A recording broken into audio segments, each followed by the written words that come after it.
नमस्कार मंडळी, तुम्ही पाहताय जनमत लाईव्ह. राज्याच्या राजकारणातून एक महत्वाची बातमी. राज्याच्या राजधानीतून मुंबईत भाजपला सर्वात मोठा धक्का. 5,000 गाड्यांचा ताफा मातोश्रीवर. भाजपच्या या बड्या नेत्याने उद्धव ठाकरे यांच्या हस्ते केलाय पक्षप्रवेश. नागपूरमधील हिवाळी अधिवेशन चालू असताना ठाकरेंनी भाजपला दिलाय मोठा दणका.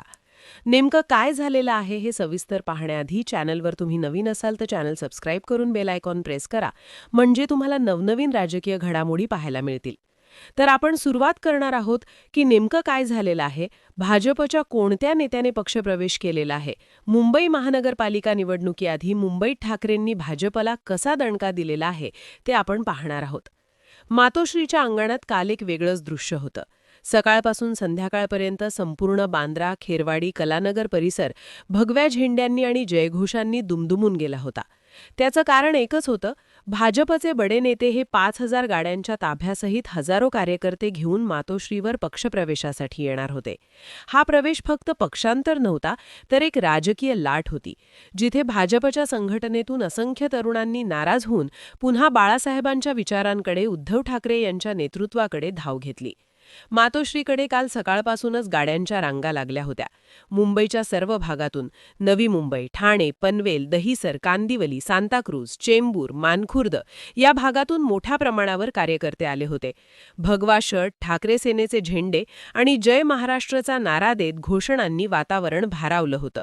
मातोश्रीच्या दरवाजाबाहेर झालेला हा मेळावा पाहून स्थानिक नागरिक सुद्धा थक्क झाले. बऱ्याच काळानंतर इतक्या मोठ्या प्रमाणात तरुणांना मातोश्रीवर पाहायला मिळालं. ठाकरे नाव म्हणजे विश्वास, असं म्हणत अनेक कार्यकर्ते ठाकरेंच्या पक्षात सामील होण्यासाठी काल आले होते. तेथील कार्यकर्त्यांनी सांगितलं की आम्ही भाजपमध्ये गेलो तेव्हा वाटलं होतं की तिथे युवकांना आधार मिळेल, पण तिथे फक्त आदेश आणि दबाव होता. जुन्या भाजपच्या कार्यकर्त्यांना काहीच किंमत नाही. जे भ्रष्टाचारी आणि दुसऱ्या पक्षातून आयात केलेले आहेत त्यांनाच किंमत आणि पदं दिली जात आहेत. त्यामुळे खरा अटल बिहारी वाजपेयी आणि लालकृष्ण अडवाणी यांना मानणारा कार्यकर्ता दुसऱ्याच कोपऱ्यात होता आणि बाहेरच्या भ्रष्टाचारी लोकांना महत्वाची पदं दिली जात होती. त्यामुळे एवढ्या वर्षांनंतर भाजप सत्तेत येऊन सुद्धा त्याचा खऱ्या भाजपच्या कार्यकर्त्याला काय फायदा, असं म्हणत आम्ही आता सत्तेच्या बाजूने आणि उद्धव ठाकरे यांच्यासोबतच शेवटपर्यंत राहणार असल्याचं त्यांनी सांगितलं. शिवसेना ही सामान्य कार्यकर्त्यांना न्याय देणारी संघटना आहे. पक्षापेक्षा संघटना ही लोकप्रिय आहे आणि जय मराठी माणसासाठी मुंबईवर जेव्हा जेव्हा संकट ओढवतं तेव्हा फक्त आणि फक्त ठाकरे कुटुंबच पुढे येतं. त्यामुळे आम्ही विचार करून उद्धव ठाकरे यांच्यासोबत आलेलो आहोत. येणाऱ्या स्थानिक स्वराज्य संस्थांच्या आणि महानगरपालिकांच्या निवडणुकांमध्ये मुंबईत ठाकरे असणं आवश्यक आहे. कारण ठाकरे नसतील तर मराठी माणूस मुंबईत जो काही राहिलाय तो सुद्धा राहणार नाही. भाजप हे गुजरात धार्जिणं सरकार आहे. गुजरातसाठी जे जे पाहिजे ते मुंबईतून देण्याचा त्यांचा प्रयत्न असेल. त्यामुळे मुंबई वाचवायची, महाराष्ट्र वाचवायचा आणि तसाच ठेवायचा असेल तर फक्त उद्धव ठाकरे आणि राज ठाकरेच मुंबईत पाहिजेत. तरच मुंबईवर नियंत्रण राहील. अन्यथा केंद्र सरकार आणि राज्य सरकार मुंबई विकून टाकतील आणि मराठी माणसाला देशोधडीला लावतील. त्यामुळे येणाऱ्या काळात उद्धव ठाकरे यांची सत्ता मुंबईत येईलच, पण भाजपला इथून हद्दपार केल्याशिवाय आम्ही राहणार नाही, असंही त्यांनी सांगितलं. 5,000 गाड्यांचा ताफा घेऊन आम्ही आलो आहोत आणि ही तर सुरुवात आहे. असे अनेक नेते आणि कार्यकर्ते जे भाजपमध्ये नाराज आहेत, जे खरे भाजपचे आहेत, ज्यांनी आयुष्य भाजपला दिलं, अशांना देवेंद्र फडणवीस आणि बाहेरून आलेल्या नव्या नेत्यांनी दूर लोटलं आहे. अशांना आता आम्ही धडा शिकवणार आणि उद्धव ठाकरे यांच्या नेतृत्वात मुंबईत पुन्हा एकदा भगवा फडकवणार, असं सांगण्यात आलं.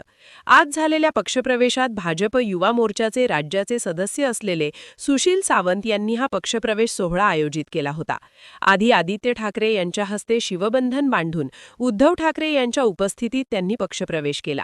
यावेळी भाजपचे अनेक मंडळ अध्यक्ष, युवा मोर्चाचे जिल्हास्तरीय, तालुकास्तरीय आणि इतर मोठे पदाधिकारी उपस्थित होते. सर्व तरुणांनी एकच सांगितलं की आता भाजपला आम्ही जो धक्का देत आहोत त्याहून मोठा धक्का पुढील महिन्यात देणार आहोत. आणि असे अनेक प्रवेश उद्धव ठाकरे यांच्या उपस्थितीत शिवसेना ठाकरे गटात होणार आहेत. या प्रवेशामुळे भाजपच्या युवा नेतृत्वाला मोठा धक्का बसलेला आहे. सूत्रांच्या माहितीनुसार अजून काही विभाग प्रमुख आणि मंडळ अध्यक्ष लवकरच ठाकरे सेनेत येणार आहेत. त्यांनी सांगितलं की हा फक्त पक्षप्रवेश नाही, तर मराठी माणसाच्या विचारांचा संगम आहे. पैशासाठी आणि सत्तेसाठी पक्ष बदलणारे वेगळे, पण आम्ही मराठी माणसाच्या विचारासाठी आलो आहोत आणि ठाकरे कुटुंब मुंबईत पाहिजेच. मुंबईत गेल्या काही महिन्यांपासून ठाकरे गटाची संघटना झपाट्याने वाढत आहे. विशेषतः तरुण वर्ग आणि महिला मोठ्या प्रमाणावर पक्षाशी जोडल्या जात आहेत. मुंबई महानगरपालिका निवडणुकीत भाजप शिंदे युतीला पराभूत करण्यासाठी ठाकरे सेना सज्ज झालेली आहे. त्यामुळेच भाजप युवा मोर्चाच्या पदाधिकाऱ्यांचा प्रवेश हा मुंबईत भाजपला बसलेला आत्तापर्यंतचा सर्वात मोठा धक्का मानला जात आहे. हा प्रवेश फक्त संघटनात्मक नाही, तर भावनिक बदल आहे. ठाकरे ब्रँड अजूनही मराठी मनात जिवंत आहे. प्रवेशानंतर मातोश्रीवर जल्लोषाचं वातावरण होतं. ढोल ताशांचा गजर, फटाके आणि भगवा झेंडा घेऊन तरुणांनी जय शिवसेना जय ठाकरे अशा घोषणा दिल्या. शिवसेना प्रमुख बाळासाहेब ठाकरे हे एकमेव हिंदू हृदय सम्राट आहेत. बाकी भाजपचं हिंदुत्व हे बोगस आहे, असंही कार्यकर्त्यांनी सांगितलं. महिलांनी फुलांची उधळण केली होती. अनिल देसाई आणि संजय राऊत यांनी सावंत यांचं भगवं अंगवस्त्र देऊन स्वागत केलं.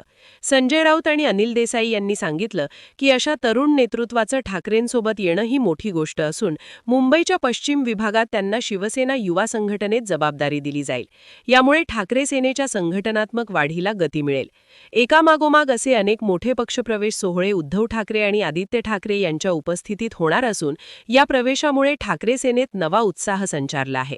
मुंबई महानगरपालिका निवडणुकीच्या पार्श्वभूमीवर ही घटना अत्यंत महत्त्वाची मानली जात आहे. स्थानिक नेत्यांच्या मते यामुळे मुंबईतील भाजपचा युवा मोर्चा पूर्णपणे कोसळलेला दिसत आहे. त्यामुळे येणाऱ्या काळातील राज्यातील आणि मुंबईतील महत्त्वाच्या निवडणुकांमध्ये हा तरुण वर्ग निर्णायक भूमिका बजावेल आणि भाजपने दिलेल्या खोट्या आश्वासनांची चिरफाड प्रत्येक भाषणातून आणि प्रत्येक रॅलीतून केली जाईल, असंही आदित्य ठाकरे यांनी सांगितलं. त्यामुळे येणाऱ्या काळात उद्धव ठाकरे यांची मुंबईतील ताकद मोठ्या प्रमाणात वाढलेली दिसणार आहे. मित्रांनो, तुम्हाला काय वाटतं? अशा पक्षप्रवेशांमुळे मुंबईवर उद्धव ठाकरे यांच्या पक्षाचा झेंडा फडकणार का? तुमचं मत कमेंट करून नक्की सांगा आणि अशाच राजकीय घडामोडी जाणून घेण्यासाठी आपल्या जनमत लाईव्ह या चॅनलला सबस्क्राईब करा. धन्यवाद.